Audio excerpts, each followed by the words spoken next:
Stellar Blade was one of my most anticipated games of 2024. Made by the studio Shift Up from South Korea, this is their first ever main console game. They've only been used to making mobile games. And this game just screamed out to me. A compelling story, amazing gameplay, gigantic monsters. Alright, here we go! Come on!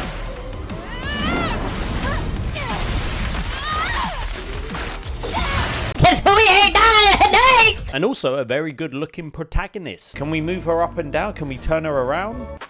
IGN France stated, Eve from Stellar Blade is just bland, adult sexualized by someone you would think has never seen a woman. But despite that, even though I'm literally at the end of the game, is this game as good as I expected? And should you buy this game? Even though I love this game, it still comes with some problems, which we'll get through at the end of the video. Just imagine if this game was made by the Western developers. Okay, everyone, let's just pipe down. We've got these auditions. Okay, so let's take a look at our next guest to audition as our Eve. Okay, bring her through. Oh, wow. Well, I'm not sure about this. But let's practice the line. Adam, we have to fight the Natibas. Adam, we have to fight the Natibas. Okay, well, thank you for going. We'll let you know. Thank you for coming. We've still got one more, but just, you know. She was so feminine. The body. All right, next one. Bring the next one through. Oh. What in the IGN? Okay.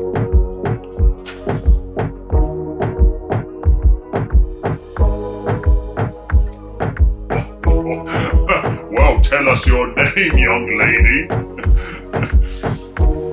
My name is... Wait, pull yourself together. We just want to say that you've got the part! Thank you so much. I just can't believe I've learned all for this long. What the hell? Am I on a show? Mr. Druckmann. Am I on the IGN comedy we show? found her.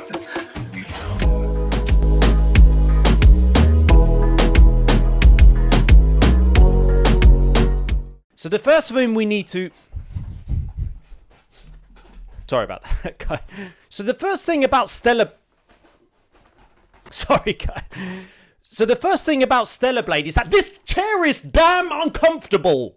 Guys, being a PT and an online trainer, I'm always preaching the benefits of living a healthier life. So a big shout out to FlexiSpot for sponsoring this video, as they're having a huge sale of up to 50% off till the end of May. If you remember, I had the FlexiSpot standing desk, which is an absolute game changer when streaming, gaming, or just watching YouTube. It has adjustable heights and presets that will match your desired range, and even a USB to charge anything you want. And they have sent me the BS12 Pro and the XC6 swivel chair. Wow, the BS12 Pro is one of the best ergonomic chairs, especially if you do suffer with some back pain. This is such a comfortable chair when I'm editing for hours or playing games. It has 3 easy buttons to adjust the height, the back tilt, and the armrest. Or if you want something to relax to, then try out the XC6 swivel chair. I've literally got no room in this living room. If you are chilling to Netflix or just gaming for hours, this is even more comfortable. The XC6 comes in 2 colors and can swivel a whole 360 degrees. You can recline it for up to 145 degrees. You can rest your feet up, and it even has a hidden storage to store maybe your PS Portal if you can't be bothered to get up. So remember, they're having a sale of up to 50% off till the end of May, and if you use my link in the description, you will get access to this sale, and you will be supporting the channel, this little part-time YouTuber. So 50% off till the end of May. Where have we got all of these chairs? Upon first glance on this game, this is such a graphically beautiful game. Everywhere you go in this game is just simply incredible. The different areas you visit are stunning, and there is so much detail to this world.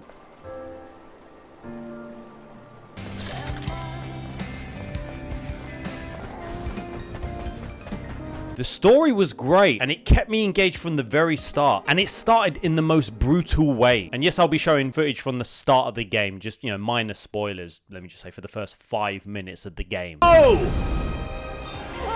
No! Don't worry, hot lady! Okay, who the... Taki? Eve, are you alright? No, he wants me. He wants Eve. No! No!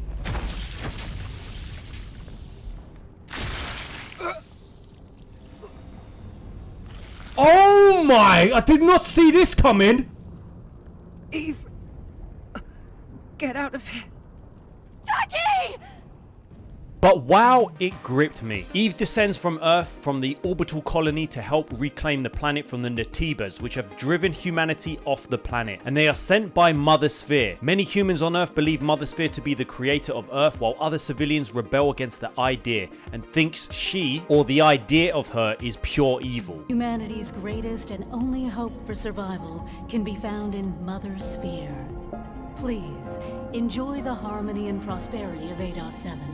Personally, I didn't get bored of the story once when I was playing this game, and when you get to the main town, Zion, you can then start doing more side content, and I recommend you do so because I did every side content there was possible. It opens up the game and you get to meet a lot more side characters and civilians in the game that actually bring you closer to this world and this story. If you don't, then you probably won't feel any connection to the world, so there's a lot of detail in these side missions. So, why refuse to go to the cradle?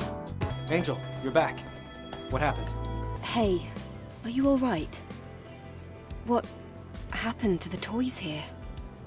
They look like they're all broken. Some of them will showcase their struggles, their traumas and experiences, and you have the option to complete these. The only thing that took me out of the immersion throughout the whole game was the English voice actor to Adam. Maybe some of you guys can comment below. I just found his voice very mundane. You defeated it, Eve. Amazing. It wasn't an Alpha Natiba. It wasn't, but still so strong. Things will only get harder. He didn't really convince me at all, and he's obviously one of the main characters. Eve's character was believable, and also Lily. She had the most enthusiasm in the game, and she had a lot of personality. I'll just head over to the secret workroom in the meantime.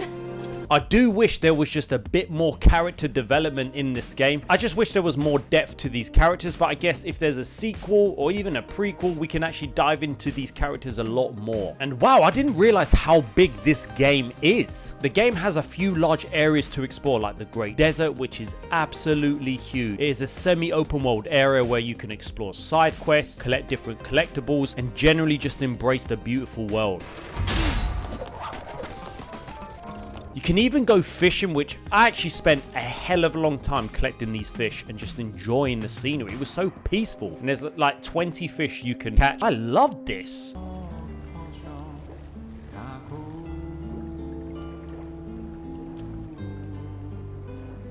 And there are some big ass fish. Oh my gosh.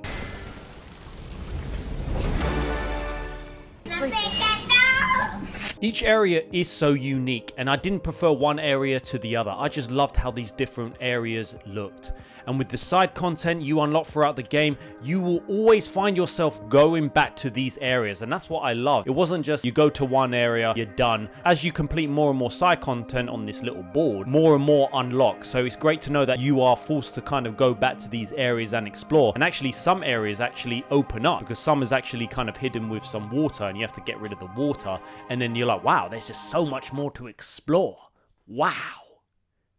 More sexy outfits. Like, I didn't see the frame rate drop once. Performance was super smooth. Finally, some current gen games, guys. Now, I thought from that first reveal trailer that we got, I really thought this would be a lot quicker. I thought this is going to be some Devil May Cry shit. And it was a lot more slower and more generous than I thought, which can be a good thing and a bad thing. Getting those successful parries with different enemies was so satisfying. Yes, there were some that could be very annoying, but overall, you have to kind of learn their patterns.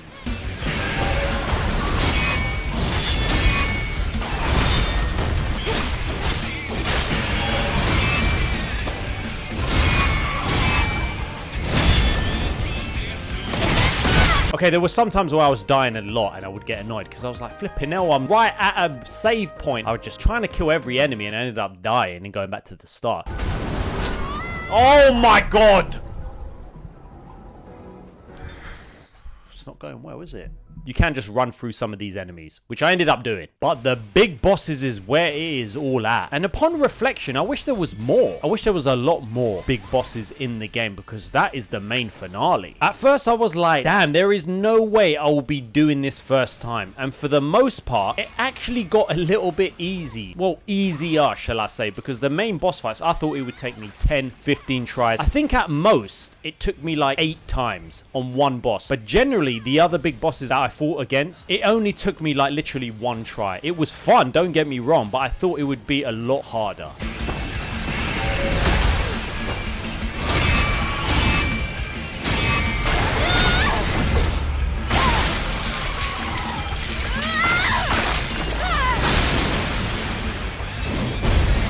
I feel like that's something they could patch as a new game plus where they make it even harder. I feel like that will draw a lot more people to the game. If you're used to playing Elden Ring and all of those games, you'll be like, nah, this is way too easy.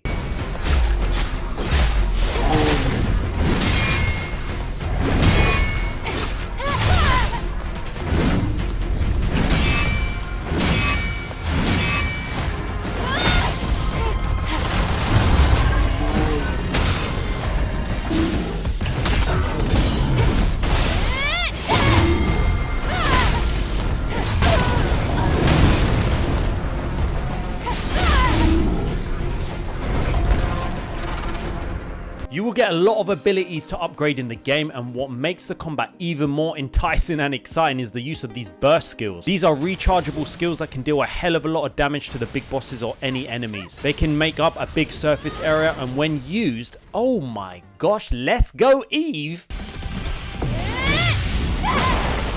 This does make the game a lot easier, and just the presentation of these moves are jaw-dropping. The animations are incredible.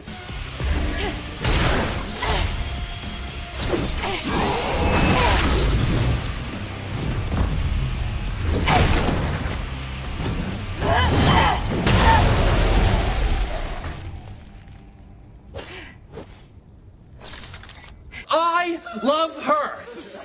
And you also have these beta skills which can be upgraded in your skill tree, and these are charged by attacking enemies. But especially with those burst skills, they make the game a lot easier. This is helping me out a lot. I did see some people online were like, this made the game too easy. I think it was amazing, but yeah, it does help out a hell of a lot. And also you get guns in the game as well. There's not much variety. You get a few different ammos, but they are so good. I actually loved using the guns. And again, I feel like in a sequel, they can have much more variety because wow, for a first game for Shift Up for console, there was no bugs in the game. There was no bugs. I experienced nothing. It was a perfect game. What? That's impossible. See, at Ubisoft, we have a 10-year plan to get majority of the bugs fixed by the time we get rid of we bring out the 17th cosmetic Helix credit Vibranium digital DLC microtransactional summer outfit. I don't know how they've done it in one go. Well, maybe there was a couple of bugs in the game, but I don't really want to mention it. It wasn't a big deal. Oh, there's another glitch.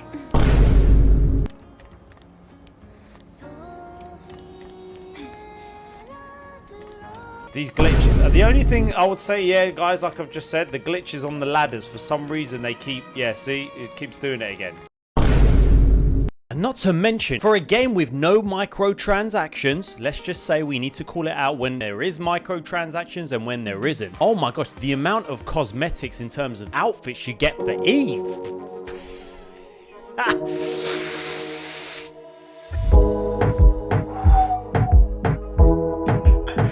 Damn, oh my gosh. Jesus Christ. Anton, what are you playing? Oh, I'm just playing stellarblade. Oh, you're playing as a bear. Yeah. Look, this is a game about a bear. You play as a bear. Oh. Yeah, it's crazy, isn't it? It's quite fun.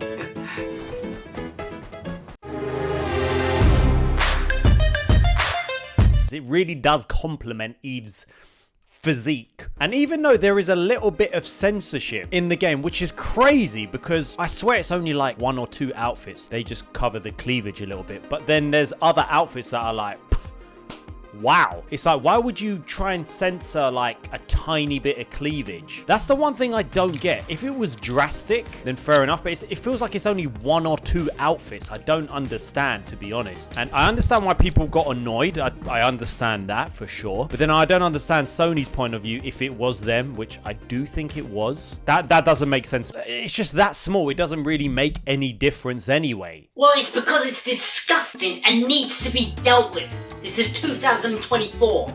This is making women all around the world so insecure about themselves. So what though? You're a crossbreed between Abby Zilla and MJ from Spider-Man. Just because you're jealous.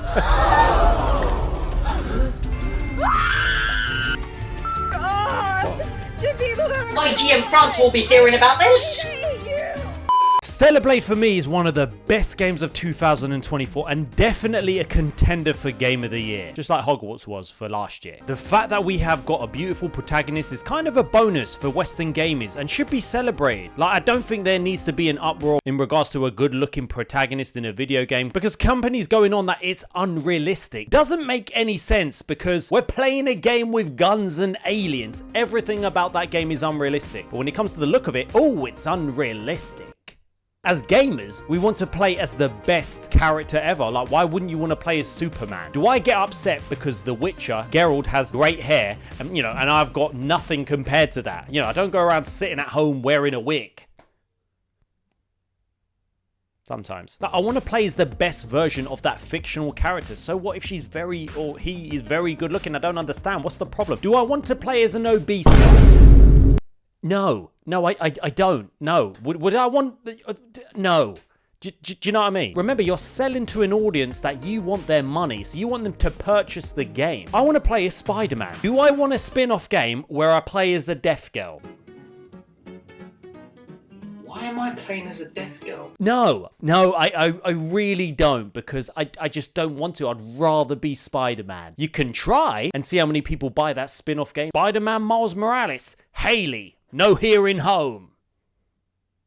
Like, my main aim with Stellar Blade is to platinum this game. Even though I wish there was more character development to these characters and backstory, there is no telling where they could take this franchise in the future. Prequels, sequels, DLC, the ability to add more guns in a future game. I feel like they've got the foundations to a new popular IP, 100%. It really feels like I'm in the PS2 era. Like, shift up, you should be proud of your flipping hard work. Wow. Thank you. I personally think it's worth the price. That's debatable in terms of how much money you've got, what you want to invest your money in. I've put in over 46, nearly 50 hours of the game. I haven't even touched the new Game Plus, which I'm going to, and I feel like I've got my money's worth 100%. But I want to know what you guys think. Let me know what you think about this video and Stellar Blade. Are you going to buy it? Have you bought it? What do you think? Drop your thoughts in the comments and let me know. Let's take a look at the comment of the day from our previous video. 10 PlayStation games that were underhyped. Shout out to user DC2IC. Can I get comment of the day next video? Like your channel. You make great videos. Just keep it up. Also, yeah, I need to play Days Gone. I've had it for years since my parents bought my PS4, but I was 10 at the time, so yeah, I was too young. It's actually my birthday in 5 days. Well, user, happy birthday, and now that you're older, I'm sure you can enjoy Days Gone. There were so many games I missed in the PS2 era just because of how young I was.